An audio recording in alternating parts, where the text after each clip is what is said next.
Hola y muy buenas tardes. Soy Santiago Satrústegui, presidente de Avante.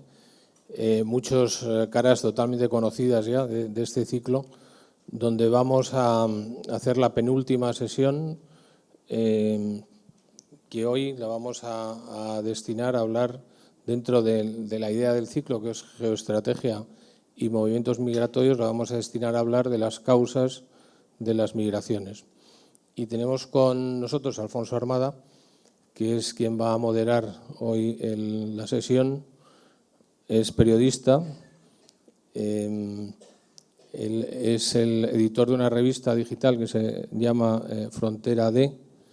Me ha dicho que no le presente como corresponsal de guerra, aunque en alguna ocasión también ha vivido en los conflictos, y luego lo que he visto es que es un prolífico escritor, o sea que nos leeremos tus libros y a lo mejor algún día te retamos a que vengas aquí a hacer algún coloquio sobre algún libro.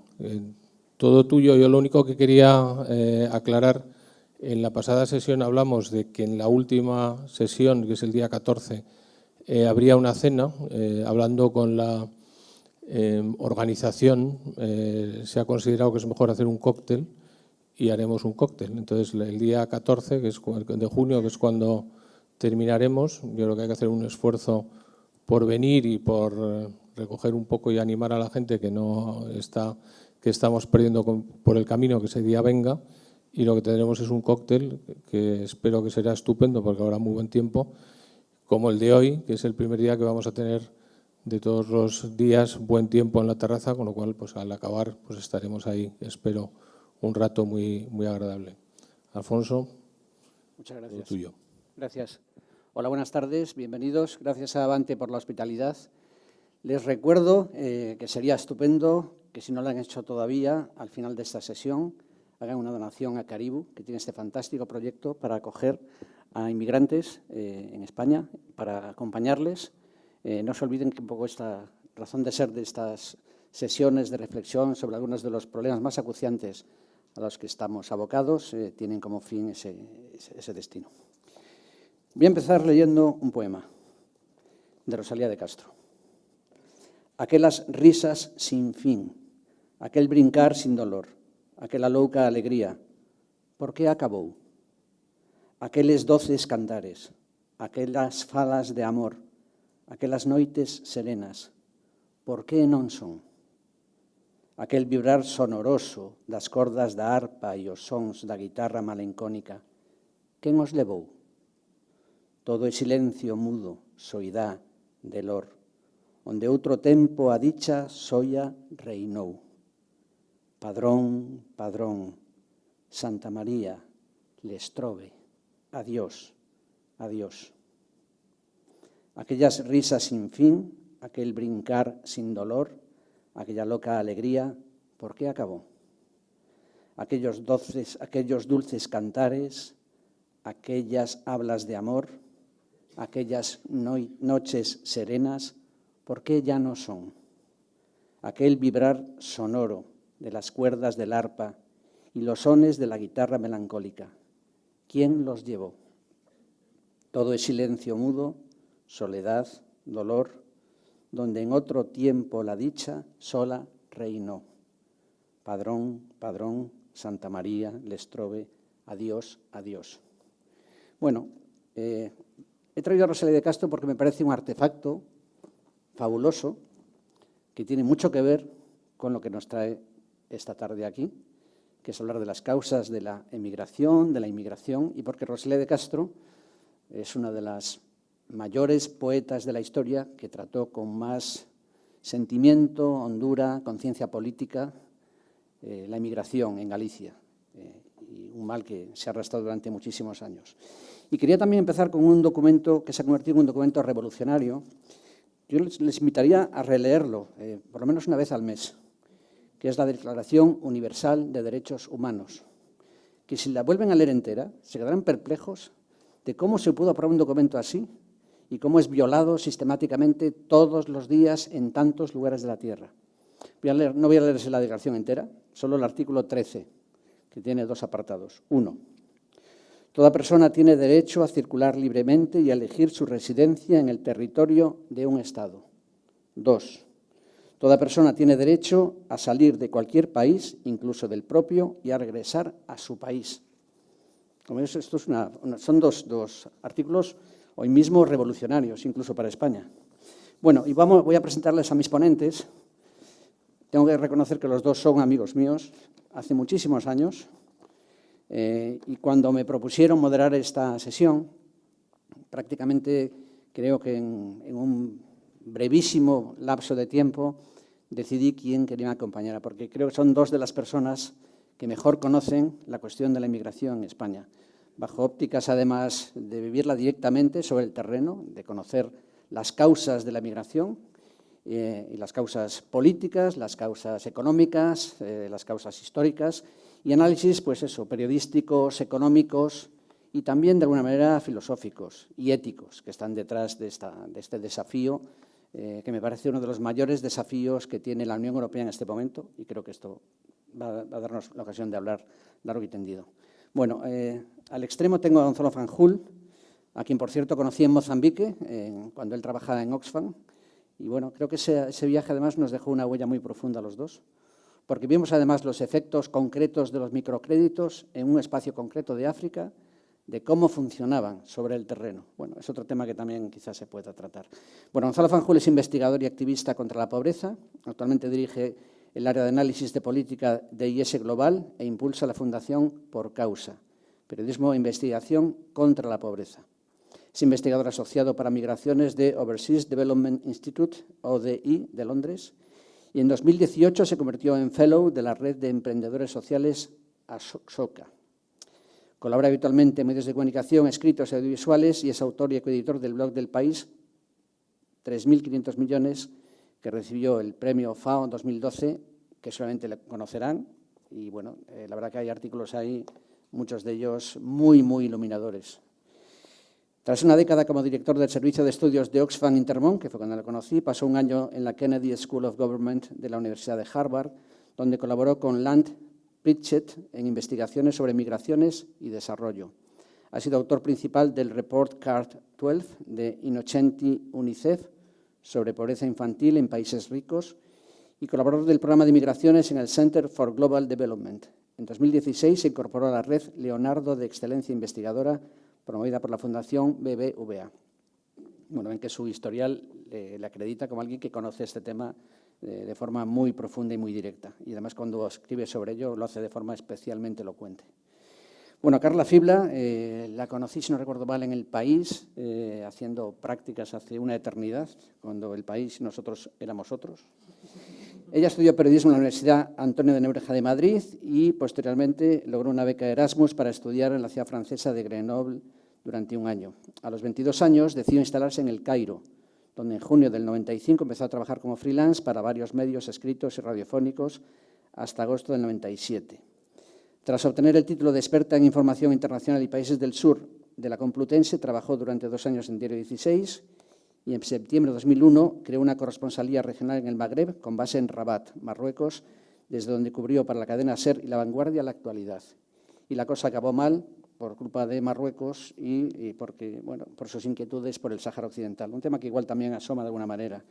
Bueno, cubrió la actualidad desde Marruecos, Argelia, Túnez, Libia y Mauritania. Son países que nos afectan y nos conciernen directamente.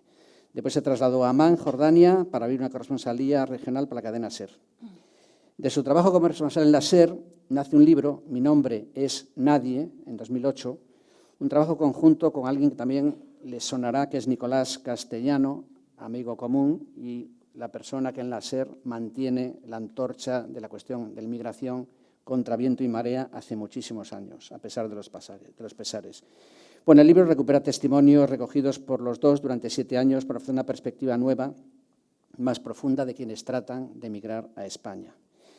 En el 2008 fue premiada por el Jurado Premio Derechos Humanos del Consejo General de la Abogacía por su trayectoria periodística en defensa de los derechos humanos.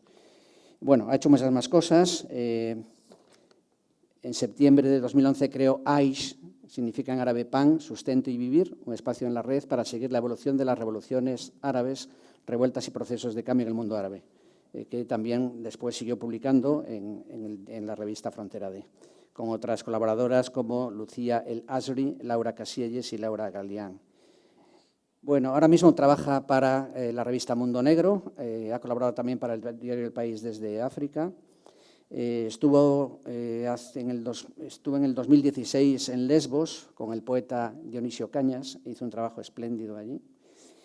Lo último, porque también tiene una larga trayectoria, fue el premio Saliu Traoré de Periodismo, instituido por la agencia Eficasa África por su trabajo en África antes que en Europa, un texto publicado en Mundo Negro. Y hemos tardado en arrancar porque se había dejado abajo este libro, Mi hogar es cualquier parte, la red que tejen asociaciones inmigrantes en España, que he publicado mediante una encuestación popular en libros.com. Y si quieren saber exactamente cómo está la migración en España y las redes de ayuda a migrantes en España, este es un libro, porque es un libro pletórico de información, con datos concretos, con direcciones concretas y con testimonios apasionantes del estado de la cuestión. Bueno, como ven, son dos expertos en el tema y por eso vamos a aprovechar para exprimirles todo lo posible. El problema fundamental, y lo hablábamos antes, el problema son ustedes. Porque lo que suele pasar en estas sesiones es que hablamos para convencidos. Entonces habría que tener solamente este coloquio, pues a lo mejor en el Ejido, o incluso en la Moncloa, a lo mejor también, podría ser interesante, en la bodeguilla, reabrirla para hablar de estos temas, o en la sede del Partido Popular también, o también a lo mejor en la sede de Podemos, porque estos temas yo creo, y de eso hablaremos, ¿no? Pero bueno, son un público predispuesto para hablar de estos temas, sensibilizado, pero vamos a intentar provocarles para incomodarles sobre sus conocimientos sobre esta cuestión, en qué medida están respondiendo de forma adecuada, crítica o no. Entonces, mi primera pregunta va precisamente a algo que a mí personalmente siempre me ha inquietado, y es la cuestión de la denominación, el léxico, migrante, inmigrante, refugiado. ¿Es necesario? Ya sabemos que hay consecuencias jurídicas y políticas de usar un término u otro, pero ¿en qué medida los gobiernos utilizan esta especie como de etiquetas para escurrir el bulto y para no cometer un problema? Porque, y volviendo al tema, las causas de la migración, hay causas de toda índole. Y según esas causas le damos una adscripción, le ponemos una etiqueta al migrante económico, al migrante por la guerra, al migrante por el cambio climático, migrante por todo tipo de razones. Pero bueno, podemos volver a la Declaración de los Derechos Humanos y hablar de este derecho inalienable a poder cambiar de país. Entonces, bueno, ¿cómo los denominamos y es necesario someterse a esta discriminación lingüística y las consecuencias jurídicas y políticas que tiene? ¿Quién quiere empezar? Bueno, buenas tardes a todas y todos. Muchísimas gracias por la invitación a este coloquio.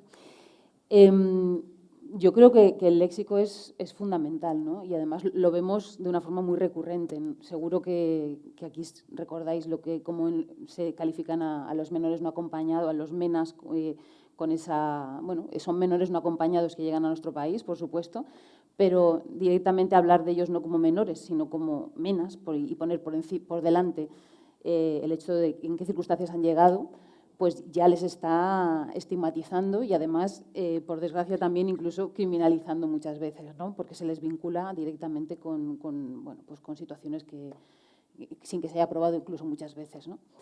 Yo creo que sí que el hecho, por ejemplo, cuando se habla de migrantes económicos, ¿no? Que parece que son personas que no tienen derecho a migrar, ¿no? ¿Por qué? Porque no pueden soñar como cualquiera de nosotros con tener una vida mejor o con incluso, bueno, ha habido informes de la ONU en la que dicen que un porcentaje por encima del 50% son personas que tenían un trabajo pero que querían mejorar y sabían que en su país no iban a poderlo hacer, ¿no? Y entonces en esas circunstancias deciden emigrar y son migrantes económicos. Yo creo que ahora mismo, con todo lo que se está planteando con los refugiados también, se siguen haciendo esas diferenciaciones, ¿no? Para ver cuáles nos gustan más, nos caen mejor y nos olvidamos completamente de cuáles son los derechos de cada una de esas personas, de las que tenemos absolutamente todos, de poder movernos de un lugar a otro.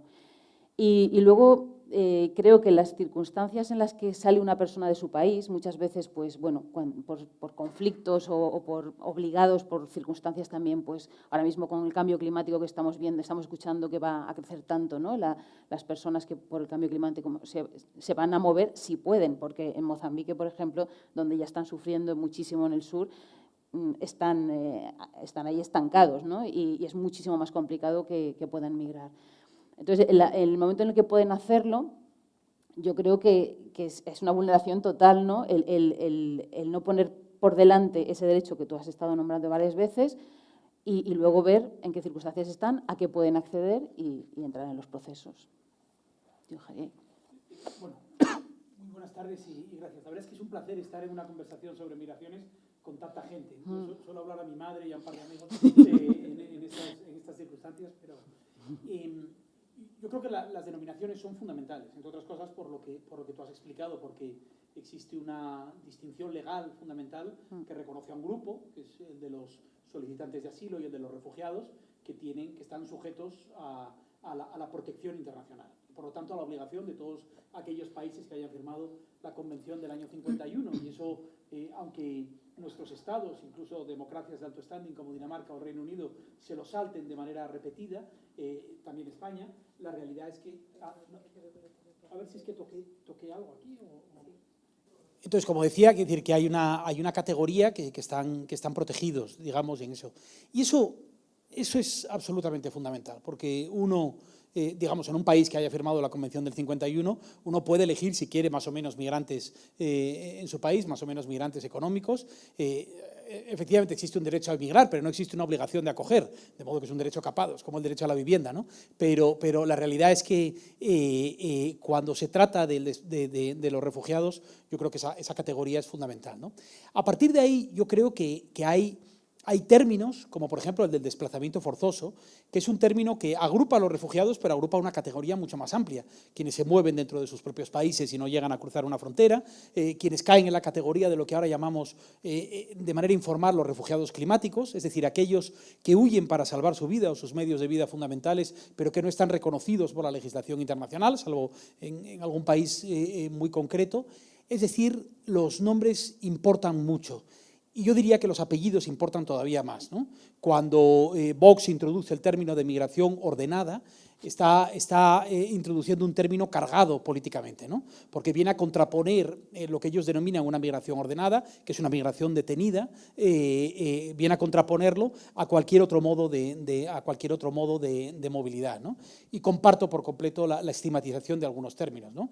El acrónimo MENA, a diferencia de casi cualquier otro ámbito de las migraciones, que en España todavía la garrapata, digamos, de la xenofobia no ha conseguido enganchar en España con esa fuerza, sí lo ha hecho cuando se habla de niños no acompañados. Cuando se habla de niños solos, ahí sí, yo creo, se ha establecido en el imaginario público una lógica extremadamente peligrosa, extremadamente injusta y que está directamente relacionado con, es decir, hay un éxito de la publicidad en ese sentido, ¿no?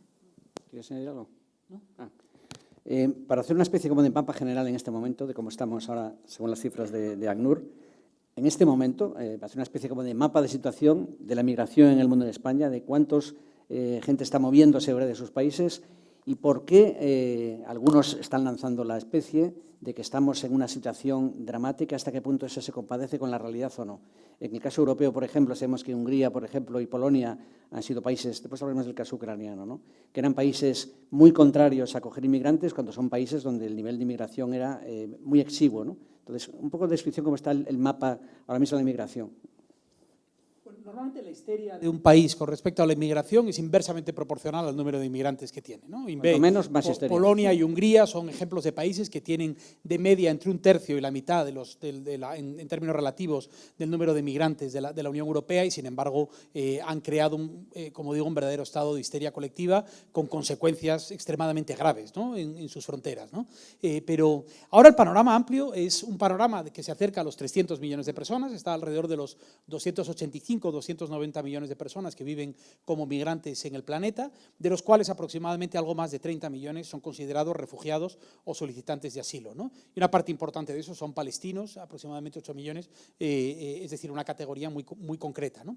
La evolución de estos números, si uno mira desde que contamos estos números de una manera más detallada, desde principios de los 90, por ejemplo, la evolución de estos números es significativa porque vemos cómo el desplazamiento forzoso sí va creciendo tanto en términos absolutos como en términos relativos. prácticamente se han cuadruplicado los números simplemente en la última década del número de desplazados forzosos en el planeta, ¿no? Muchos de ellos son desplazados internos y algunos cruzan una frontera. Sin embargo, el número de migrantes en términos, digamos, el conjunto de los migrantes que hay en el planeta, las cifras en términos relativos se han mantenido muy estables entre el 2,5 y el 3,5% de la población mundial. Hay muchos más migrantes de los que había en el año 90, pero es solo porque el planeta es mucho más grande, hay mucha más población en el planeta. Eso quiere decir que esta lógica del gran desplazamiento no es real, no es cierto. Hay corredores que digamos que ven un nivel de movilidad mucho más intensa, pero yo diría que en términos generales las migraciones siguen siendo la excepción y no la regla, ¿no?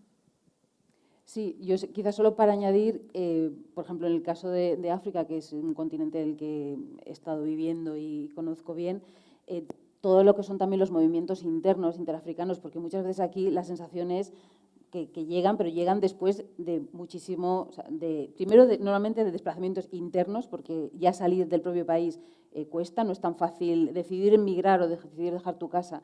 Tiene muchísimas consecuencias y no es algo que la gente tiene que planificarlo, no es algo que de repente un día decía, pues me hago el camino y ya está, ¿no? Y hay muchísima más migración intraafricana de la que nos llega a nosotros, por supuesto, ¿no? Y además luego el cruzar precisamente esa última frontera, ¿no?, para entrar en Europa y luego seguir, porque en España se queda muy poca gente, ya supone toda una preparación también mental de lo que se van a enfrentar, porque la gente tiene muchísima información, creo que aquí otros ponentes seguro que se ha hablado de ello, ¿no? Y saben perfectamente a lo que se van a enfrentar, ¿no? Entonces, yo creo que es muy importante ver cómo se van moviendo la gente de forma interna, ¿no?, antes de pensar en lo que nos llega a nosotros. Quería que habláramos sobre todo de cómo ha encarado la Unión Europea el tema de inmigración, con proyectos y estrategias como Frontex y la anterior. Y quería saber, además creo que leí un artículo tuyo hace bastante tiempo, cuánto se ha gastado precisamente en tratar de proteger la fortaleza de Europa, cuánto se ha gastado pagando a países como Libia para que se encarguen de evitar que los inmigrantes se embarquen en Europa, y cuánto se ha gastado en muros como los de Ceuta y Melilla, con el presupuesto que tiene la Unión Europea para ayudar precisamente a los inmigrantes. Y cómo es esta doble moral o doble política de la Unión Europea, que tiene unos principios que nos obligan a todos y que además es una especie, bueno, es un espejo para todo el mundo, porque mucha gente que viene a Europa porque tiene unas garantías jurídicas, separación de poderes y protección del débil, que muchos países quisieran tener algo parecido, ¿no? Esta contradicción interna en la Unión Europea, y después hablamos del caso ucraniano y esta especie de doble vara de medir que se ha aplicado. Sí, sí. Te voy a contestar explicando lo que ha ocurrido con las negociaciones del Pacto de Migración y Asilo de la Unión Europea, que se está renegociando ahora desde septiembre de 2020, ¿no? La Unión Europea estableció 3 objetivos fundamentales. Primero, establecer un control, vamos a poner férreo, yo lo llamaría una impermeabilización de su frontera exterior, es decir, mantener un control firme de lo que ocurría en fronteras como, por ejemplo, la frontera sur española o la frontera del este de Europa. Ese era el primer objetivo. Segundo objetivo, conseguir un acuerdo mínimo que superase la vergüenza colectiva que supuso la crisis de acogida de los años 2014-2016, en donde el Pacto de Dublín, que es la herramienta que tenemos para la gestión corresponsable de la responsabilidad del asilo y refugio, funcionase. Y un tercer objetivo, que es gobernar de una manera más inteligente, más racional, las migraciones económicas, la migración laboral, ¿no? Quiero recordar que en un país como España, en el año 2019, entraron 700.000 inmigrantes. 25.000, entre 25.000 y 30.000 entraron por la frontera sur. La inmensa mayoría de quienes llegaron a nuestro país llegaron por el aeropuerto, llegaron en autobuses, llegaron de manera perfectamente legal. Algunos de ellos cayeron, muchos de ellos cayeron en la irregularidad sobrevenida, luego quizás podemos hablar del tema de la regularización, pero el fenómeno de las migraciones es un fenómeno esencialmente ordenado, bajo control, muy alejado de la lógica humanitaria espectacular que vemos en la frontera sur habitualmente, ¿no? Y, sin embargo, el único punto en el que la Unión Europea se ha puesto de acuerdo en este tiempo, en estos 2 años, ha sido en la impermeabilización de sus fronteras exteriores. Y para esto lo ha puesto todo sobre la mesa.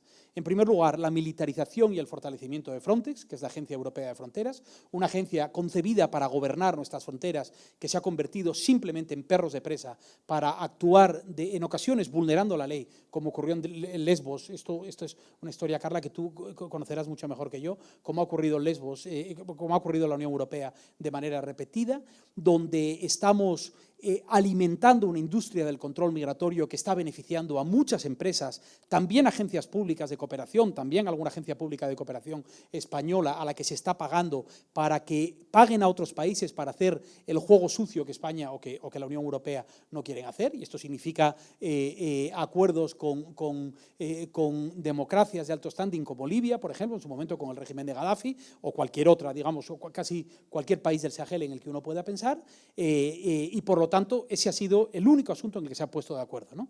En el tema del asilo y refugio, la Unión Europea, es decir, ha habido la misma batalla campal que hubo en su momento. En el único tema en el que están de acuerdo prácticamente todos es que no quieren más refugiados de la Unión Europea, salvo que sean refugiados, en este caso de Ucrania, y ya veremos cuánto se mantiene el compromiso de la Unión Europea aquí, ¿no? Pero en materia laboral, en el asunto que afecta al 90% de quienes vienen a nuestros países, en el asunto que nos afecta a nosotros fundamentalmente, porque Europa es un continente envejecido, España es un país envejecido, cada vez hay menos trabajadores que sostienen nuestro sistema de seguridad social. Necesitamos de manera desesperada la llegada de nuevos trabajadores que nos suplan el talento y la mano de obra que no tenemos, incluso en un país con la paradoja de España, con niveles relativamente altos de desempleo, y aún así la Asociación Nacional de Constructores, poco sospechosos de podemitas, exigen 700.000 trabajadores extranjeros para cumplir los proyectos Next Generation en los próximos años, ¿no? En ese asunto no ha habido avance de ningún tipo, con una excepción, que es el tema de los trabajadores de alta cualificación, lo que se llama la tarjeta azul, ¿no? Es decir, que Europa tiene un problema grave. Y ese problema grave, yo diría que no es un problema, en primer lugar, de un debate capturado por el miedo, capturado por la desinformación, un debate a la defensiva frente a la ofensiva nacional populista de algunos países, pero no pensemos en Vox, no pensemos en Orbán cuando hablamos de esto, pensemos en el Partido Socialista Español, en el Partido Socialista Danés, en Macron, en el conjunto de quienes gobiernan que se han visto contaminados por esta lógica antimigratoria, por la lógica de la inmigración como una amenaza y como un problema, cuando en realidad quienes estudiamos este fenómeno lo único que vemos es una bendición en términos económicos y la única respuesta a algunos de los problemas fundamentales que tiene Europa en los próximos años, ¿no? Esto, quiero decir, yo sé que es una mirada a veces un poco utilitarista, ¿no? Pero luego, si queréis, lo podemos comentar un poco más. Pero mi visión es esa, y francamente no veo excepciones dentro de la Unión Europea. Me cuesta encontrar un partido con capacidad de gobierno, un partido dentro del Parlamento Europeo que haya planteado alternativas creíbles y sólidas al modelo migratorio roto que tenemos en este momento. Sí, solo para añadir un poco, yo creo que ha habido ocasiones perdidas además muy importantes, ¿no? Lo que ocurrió en Lesbos, que seguro que recordaréis cómo empezó, como la movilización de la sociedad civil española y europea que hubo en su momento, acudiendo ahí porque no se estaba respondiendo como se debía, ¿no? Luego cómo se zanjó ese tema con un acuerdo bochornoso, ¿no? Con Turquía para que se les devolviera o que hubiera unos cupos o bueno, un control sobre, cuando cualquiera de los que estuvimos allí veías que yo había estado ya antes cubriendo temas de inmigración muchos años en toda la costa atlántica, en Marruecos y bajando hacia abajo, hacia el sur, y nunca en mi vida había visto llegar una embarcación de estas de plástico súper endebles detrás de otra y en una mañana ir llegando pues una y otra, era impresionante, ¿no? Entonces, ahí realmente habría hecho falta, que era una forma realmente de decirle a la Unión Europea que había que cambiar tantas cosas y que lo estábamos viendo, se estaba transmitiendo en directo, luego por toda la gente que se involucró y que se implicó y que luego al regresar hubo muchísimas movilizaciones, desde el punto de vista más de la ciudadanía. Ahí me pareció una pérdida de oportunidad tremenda. Creo que ha habido otra pérdida de oportunidad impresionante con Libia, cuando después de que cae el régimen de Gaddafi y se empiezan las nuevas negociaciones, la situación en Libia es muy compleja, es verdad que es un país todavía bastante ingobernable, pero sí que hay ya informes, la OIM directamente ha dicho que vuelve a haber unos campos, unas especies de campos como de concentración, que la gente se ha estado vendiendo a personas migrantes atadas, y viendo a ver pues, los que en mejor estado estaban y mirándoles los dientes otra vez para ver cuánto podían valer esas personas. Eso ha estado ocurriendo y seguramente sigue ocurriendo a día de hoy.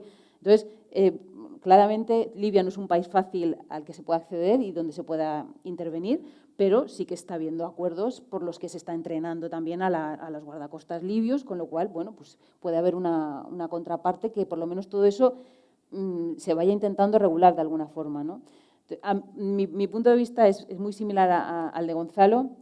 Yo creo que no se puede, o sea, no podemos estar, no creo que haya ningún partido político en este país que realmente, incluso lo vemos cuando hay elecciones, ¿no? Nadie de verdad entra de lleno en tanto hablar de las personas migrantes que están aquí con nosotros, que además que forman parte de nuestra sociedad, como las que quieren llegar y que necesitamos, como decías. Algunos de los argumentos que empleaban pues eso, países como Hungría o Polonia respecto a su no capacidad de acoger inmigrantes porque plantea problemas logísticos descomunales y demás, se han visto que eran una falacia, o no sé si podría ser interpretado así, cuando ante la invasión de Ucrania por parte de Rusia, Polonia ha decidido recoger más inmigrantes que creo que en toda su historia, ¿no? Aparte de sus vicisitudes políticas que son complicadas per se, ¿no?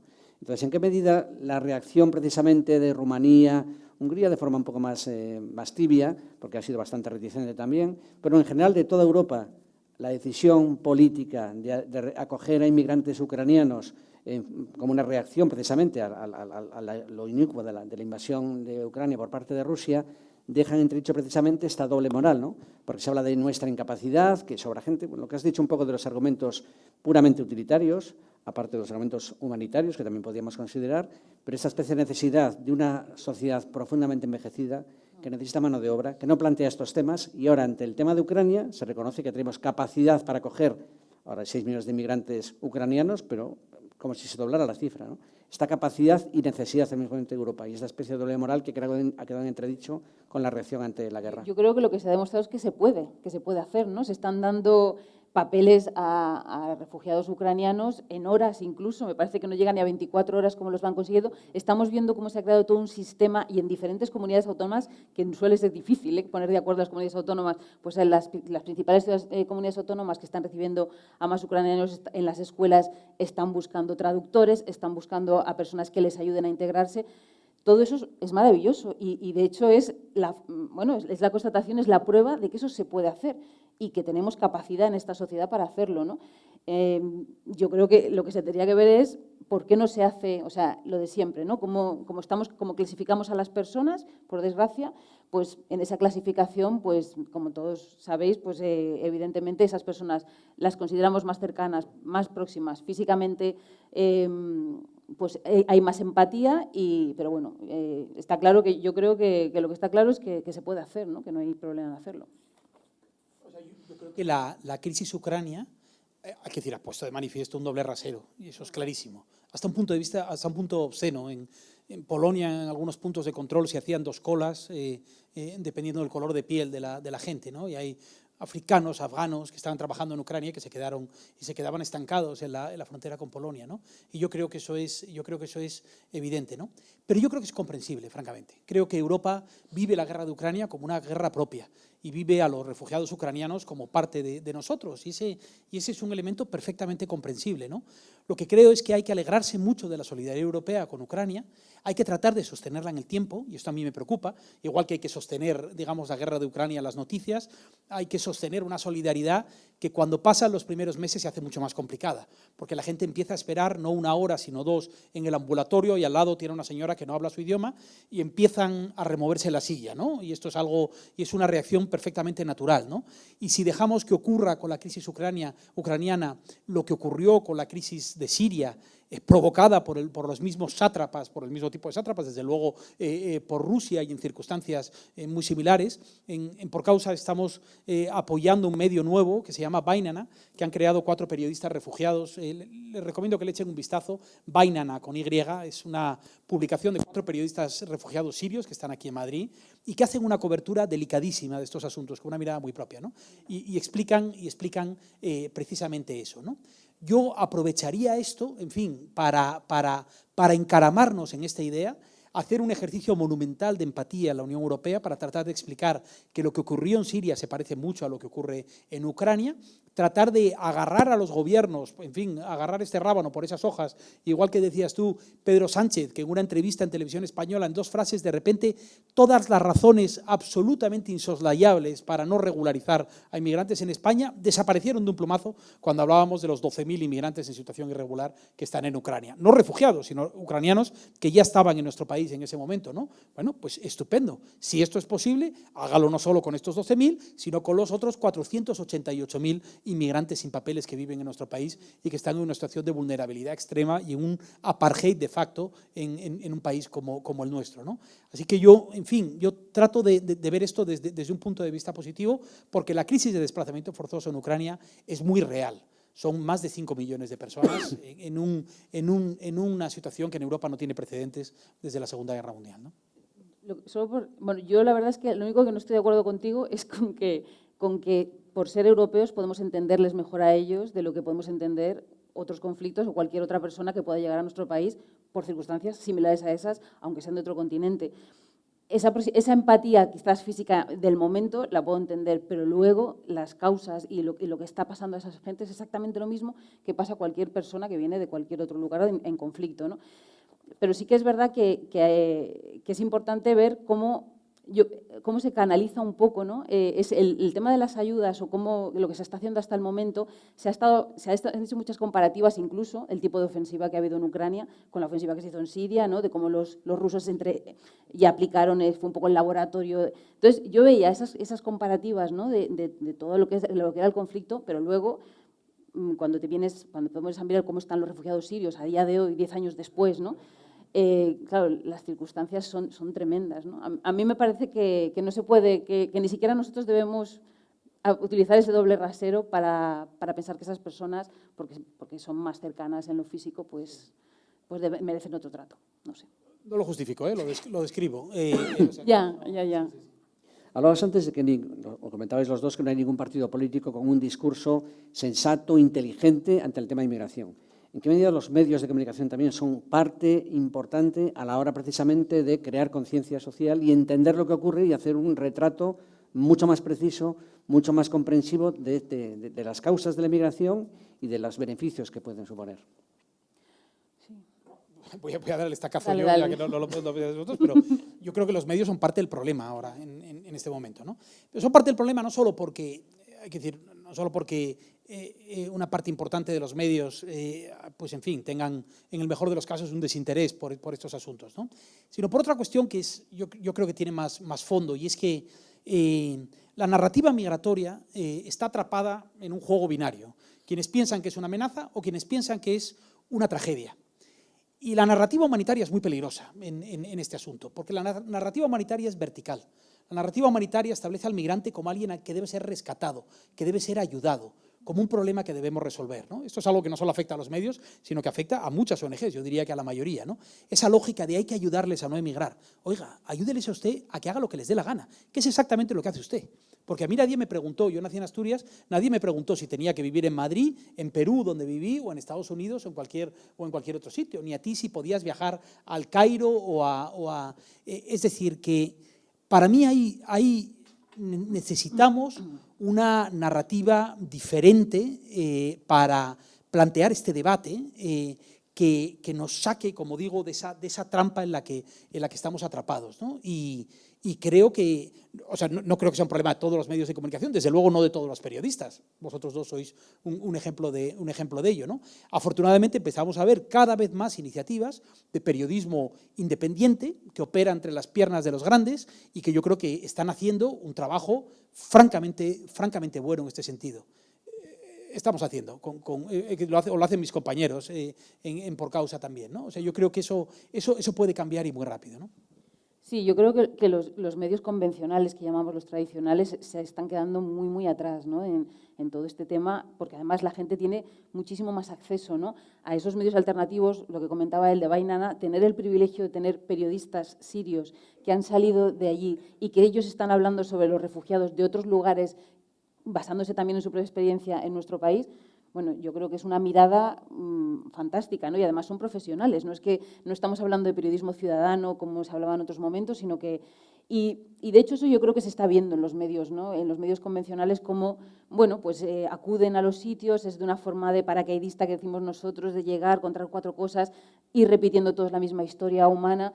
Lo hemos visto ahora con Ucrania, cómo les está costando regresar a los periodistas, los enviados especiales que ha habido, cómo les está costando volver ahora a seguir contando aquello, porque evidentemente gente que ha pasado 5 semanas, y vosotros tuvisteis aquí a Nico, pues 5 semanas cubriendo aquello, que ahora tu redacción, y él es un periodista senior con muchísimo peso dentro de la redacción de la cadena SER, pero está peleándose por volver allí, ¿no? Entonces, yo creo que hay un oportunismo en los medios convencionales que les está perdiendo completamente, ¿no?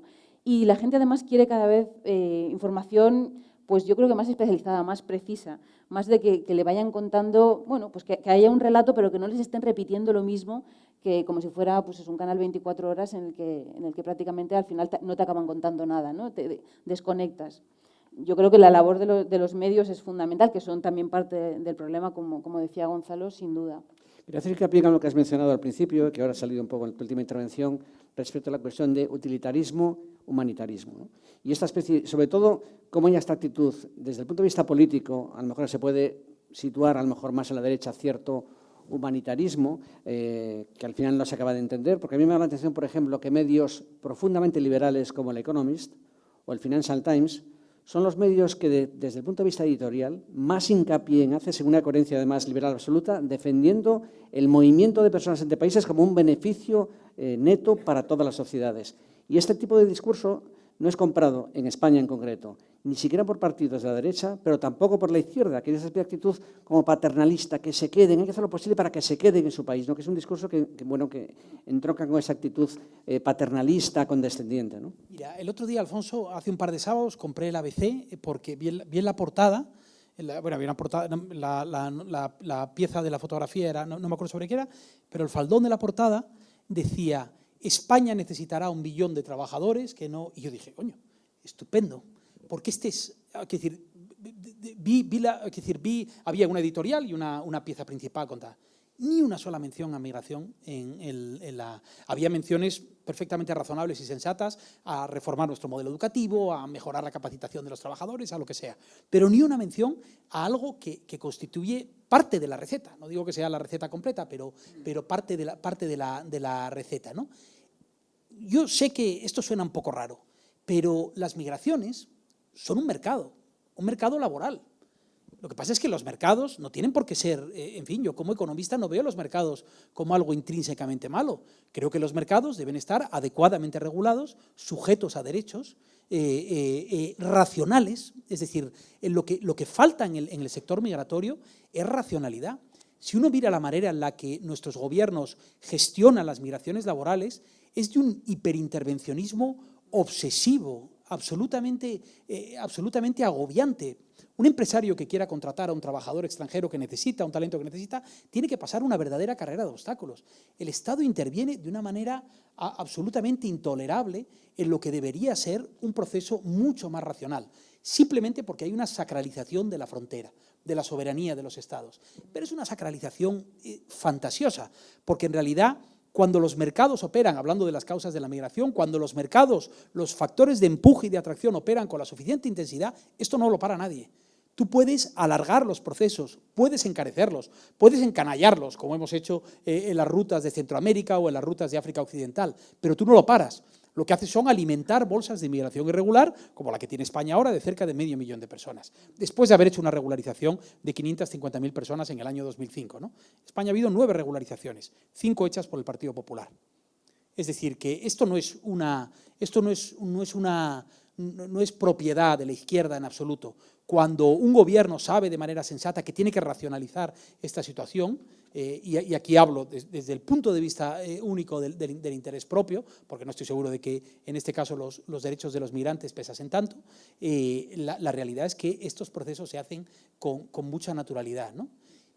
Esa es una aspiración, pero este es un debate que cuesta mucho.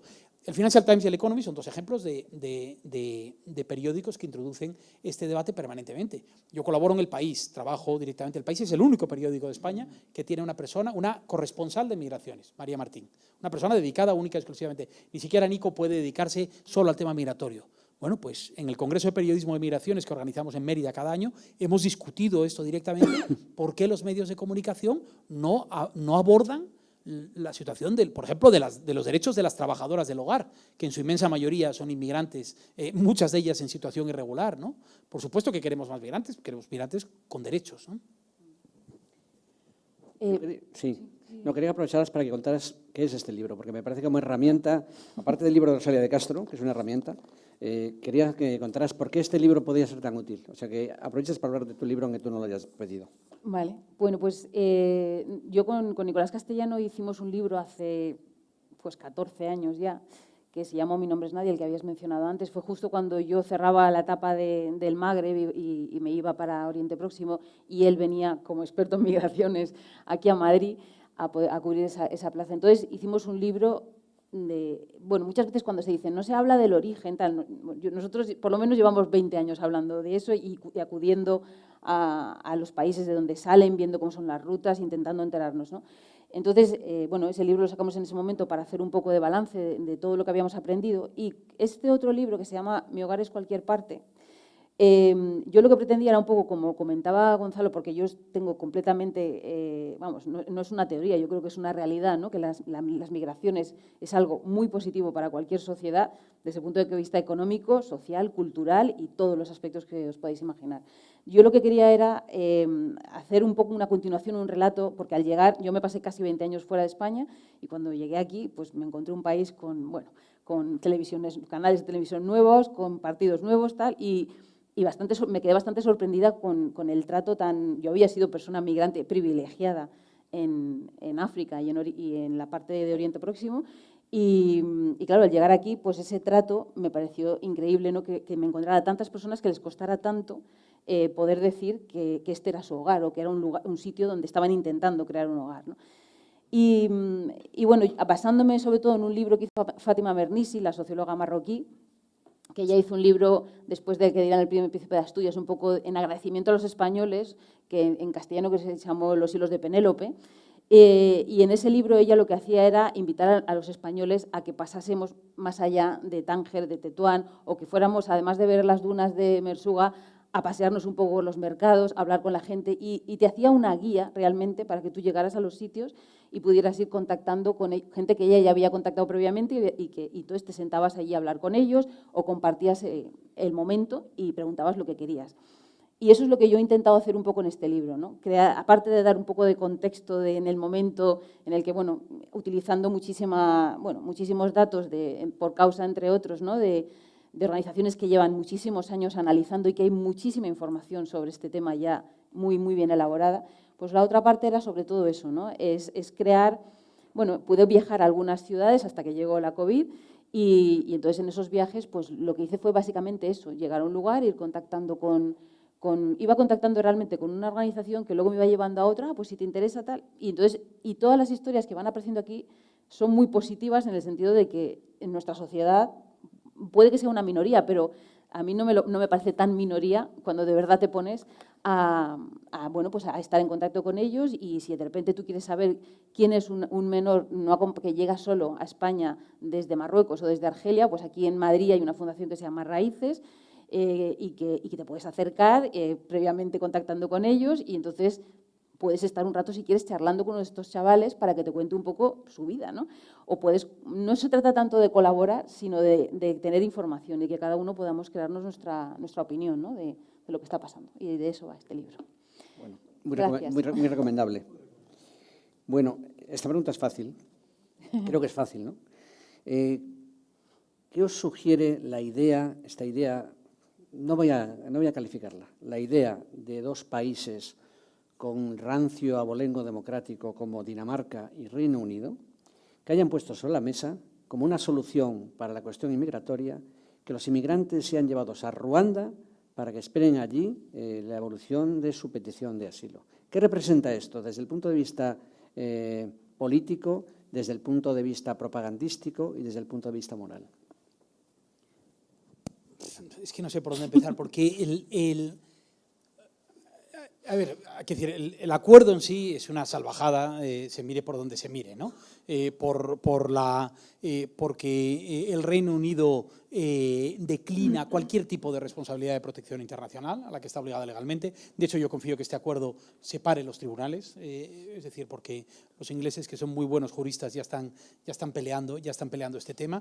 Dinamarca lo lleva negociando 2 años, Israel ya lo consiguió de manera mucho más discreta.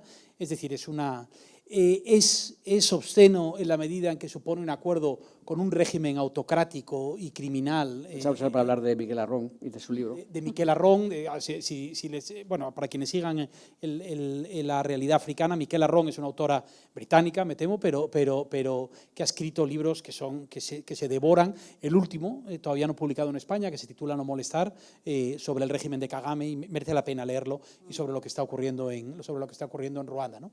Pero sobre todo es que yo creo que estos acuerdos son un epítome de un problema mucho más amplio. Y el problema es que esa sacralización de las fronteras a la que me refería antes está haciendo que los estados crucen con una facilidad pavorosa todo tipo de líneas rojas. Cuando España hace devoluciones en caliente en la frontera sur, cuando Grecia hace devoluciones en caliente en el mar Egeo, está cometiendo una ilegalidad. No está tomando una decisión más o menos reprochable, está cometiendo una ilegalidad. Cuando identificamos a un niño como adulto, a un niño que merece la protección de los estados y que está sujeto a todo tipo de reglas de protección internacional, estamos cometiendo una ilegalidad. Cuando detenemos de manera arbitraria y encerramos en cárceles a madres trabajadoras a las que hemos enganchado en el metro en una operación de reconocimiento racial, se está cometiendo una ilegalidad. Eso es a lo que están llegando nuestros estados, los estados europeos del siglo XXI.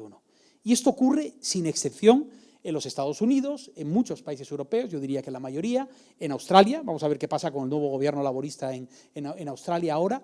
Hay una lógica, esa histeria en la que nos hemos instalado justifica cualquier cosa. Y es extremadamente peligroso, porque en realidad, cuando tú empiezas a dar la razón al nacionalpopulismo, llega un momento en que la gente no es capaz de distinguir la copia del original, ¿no? Y deciden votar al original y aceptan eso.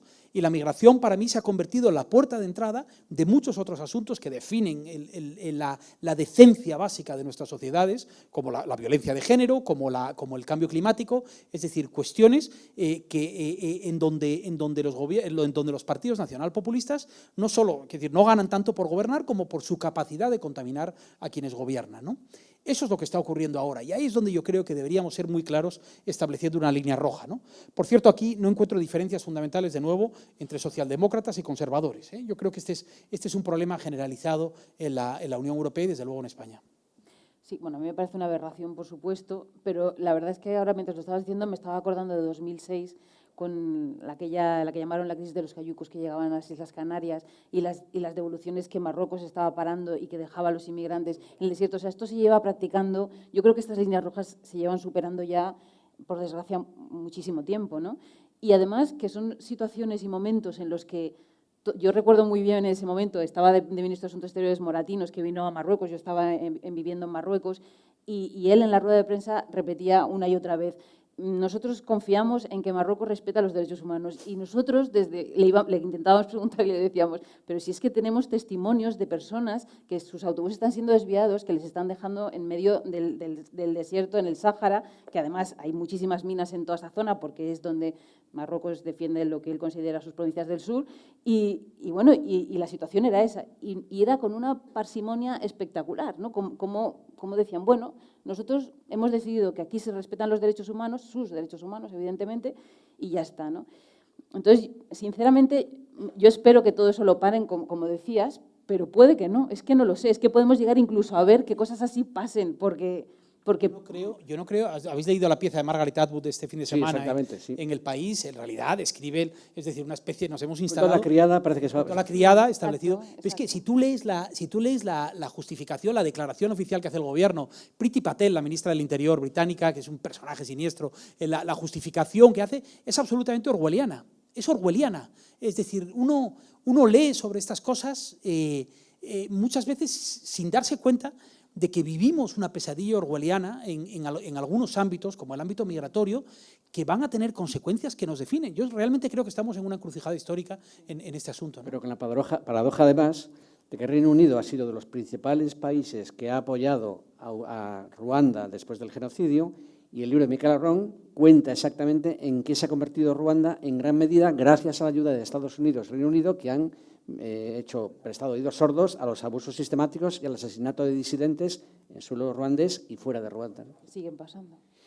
Bueno, ya para ir acabando, tengo dos preguntas más. Una es la cuestión de los CIEs, que es este espacio extraño, creo que tú lo has denominado como cárceles, si no recuerdo mal, pero es un espacio además en el que prácticamente no hay información, que hasta los propios jueces tienen dificultad para entrar, y muy pocas crónicas periodísticas se han dicho desde dentro de los CIEs. Entonces, esto es otra de las cuestiones que se han aceptado como algo que forma parte del paisaje político español, y sin embargo es un espacio absolutamente irregular, es una especie...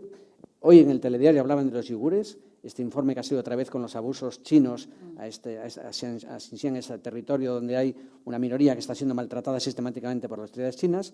Este es a otra escala mucho más reducida, por sin embargo, pero es una especie de espacio jurídico extraño que se mantiene en el tiempo y para que no vemos ninguna corrección.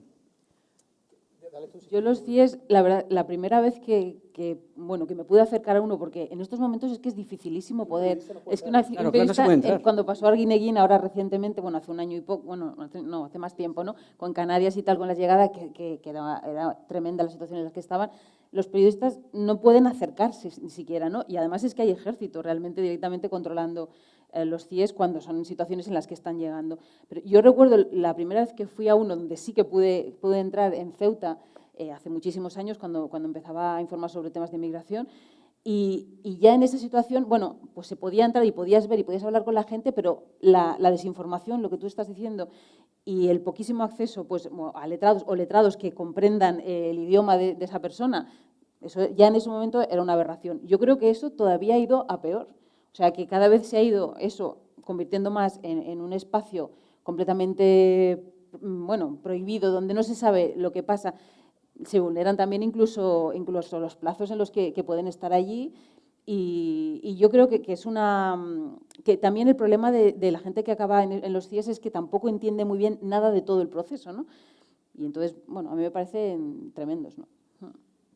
Los CIEs son espacios de castigo, básicamente. Sin haber hecho nada. Es decir, fueron concebidos como un mecanismo para gestionar la deportación de personas, es decir, un espacio en donde una persona está internada durante un tiempo corto de tiempo antes de ser deportado. Esa es la idea. Las deportaciones, por cierto, son espectáculos dantescos en donde hay un avión listo para ir a África, por ejemplo, y de repente se hacen redadas para detener a gente, y un día estás aquí y dentro de 48 horas un senegalés está en Gambia, que es como si a nosotros nos depositan en Luxemburgo, mirando a su alrededor, preguntándose qué es lo que ha ocurrido, una persona, un trabajador, una trabajadora perfectamente. Pero la realidad es que, como los procesos de deportación no son nada fáciles, en muchas ocasiones se utilizan los CIEs como espacios de castigo, ¿no? La Unión Europea, si no me equivoco, y perdóneme si me equivoco aquí, alguien a lo mejor, no sé si Viviana, tú lo sabes mejor, pero la Unión Europea permite hasta 6 meses de reclusión en un CIE, en un centro de detención, antes de ser expulsado. Creo que la legislación española lo reduce a 3 meses, a 90 días, ¿no? Pero tú puedes estar 90 días en un espacio de reclusión. No. Sí, está sometido a control judicial. Sí. 60 días una sola vez. Pues perdóneme, me corrijo porque el dato no lo... Sí, pero ustedes lo conocen esto bien.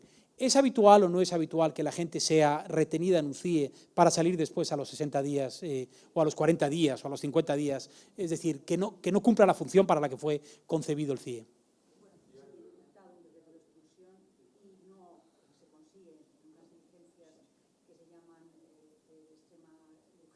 Sí.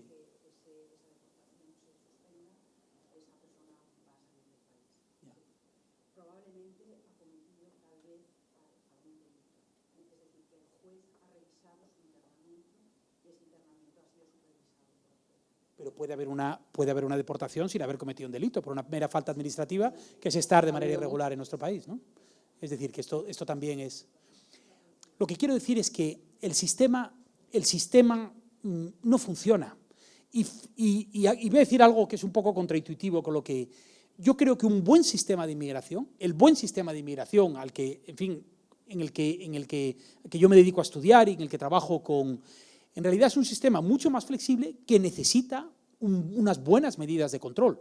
Si tú tienes un sistema más abierto, pero permites que la gente opere en los márgenes de manera constante, pues es decir, donde yo creo que fracasa el sistema es en prometer a la gente algo que no ocurre. Y es que si tú esperas vas a tener una oportunidad. Eso no ocurre. Porque en realidad, por mucho que tú lo repitas, la gente no tiene la oportunidad de venir legalmente a nuestros países. Por lo tanto, tiene que buscarse una alternativa.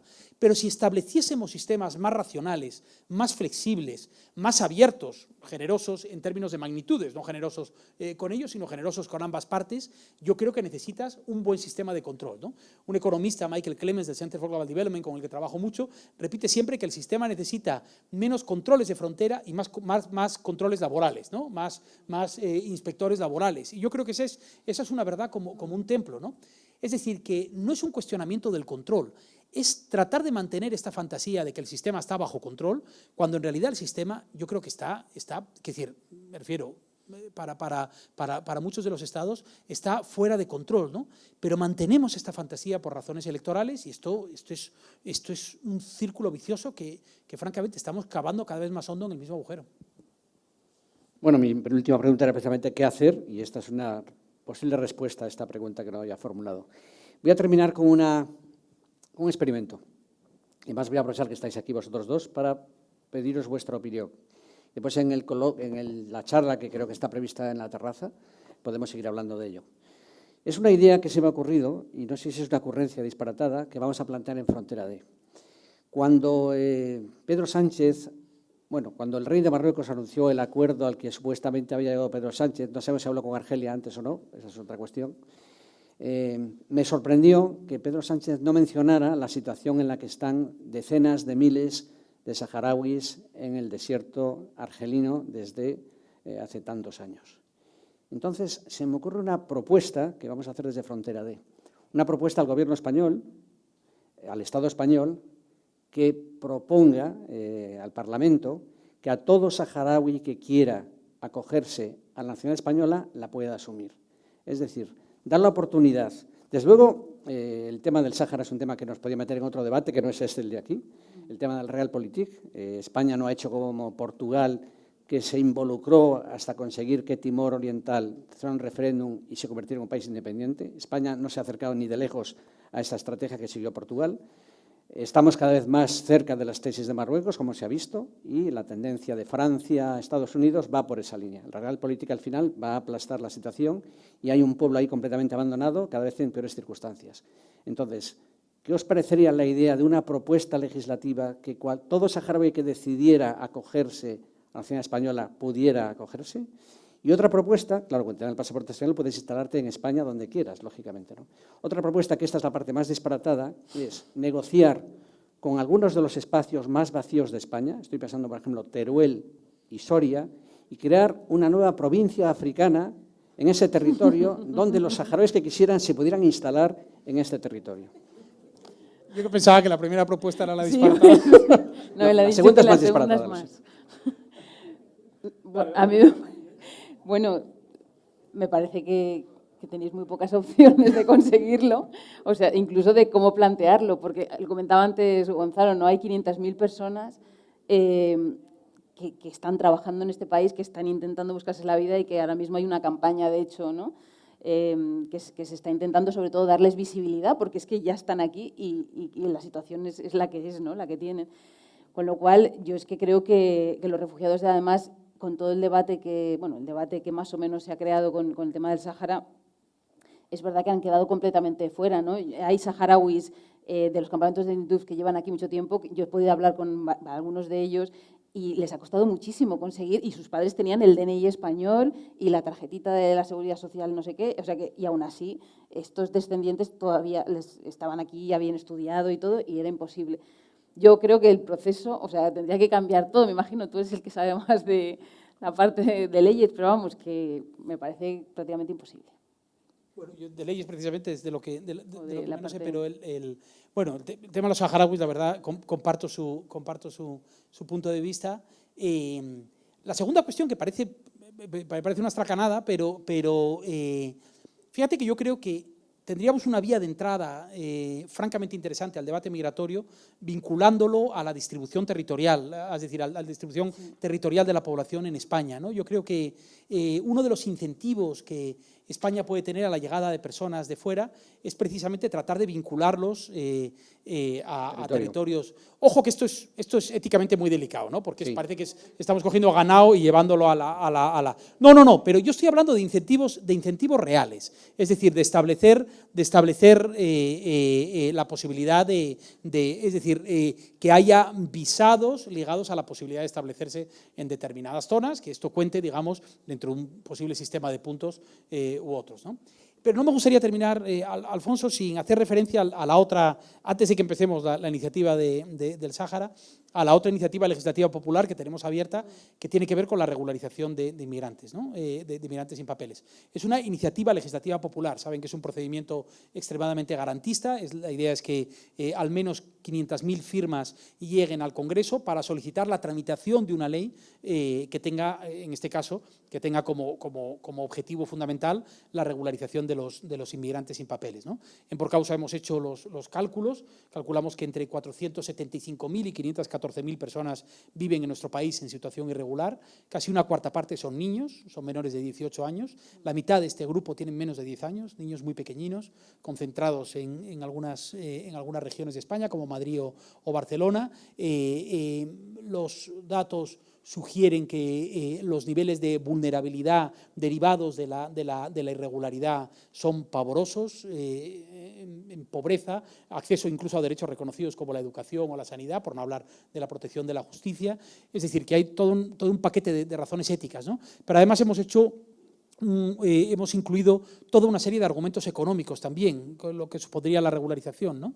Calculamos que la regularización de cada trabajador o trabajadora en activo supondría un beneficio neto para el fisco español de 3.500 euros por persona y año, en forma de impuestos directos y de contribuciones a la seguridad social pagadas por ellos o por sus empleadores, ¿no? Para mí este debate ilustra bien el tipo de cuestiones de las que hemos estado hablando aquí, ¿no? No solo hay razones éticas, también hay razones prácticas, hay razones políticas. Esto se ha hecho a lo largo de nuestra historia, como mencionaba, en muchas ocasiones. Se está haciendo de manera habitual en países de la Unión Europea como Portugal o Italia durante este tiempo, así que les animo a firmar. Yo llevo en mi mochila una hoja de firmas permanentemente a cualquier sitio que voy. Luego en el cóctel, entre copa y copa, si quieren acercarse, les facilito la hoja de firmas y les animo a que entren en esenciales.info, donde encontrarán toda la información. Si quieren convertirse en recogedores de firmas, pueden solicitar allí mismo las firmas. Así que, en fin, perdón por la publicidad. Pero me parece muy bien. Me parece la forma de terminar esta sesión, especialmente recordarles la iniciativa de Caribou, que pueden hacer algo concreto y real. Esta iniciativa de Por Causa, precisamente para propiciar esta revalorización, y el libro de Carla Fibla como una herramienta fundamental también para conocer qué asociaciones trabajan para ayudar a los inmigrantes dentro de España. Pues muchas gracias, ha sido un placer y espero que algo les quede en la cabeza.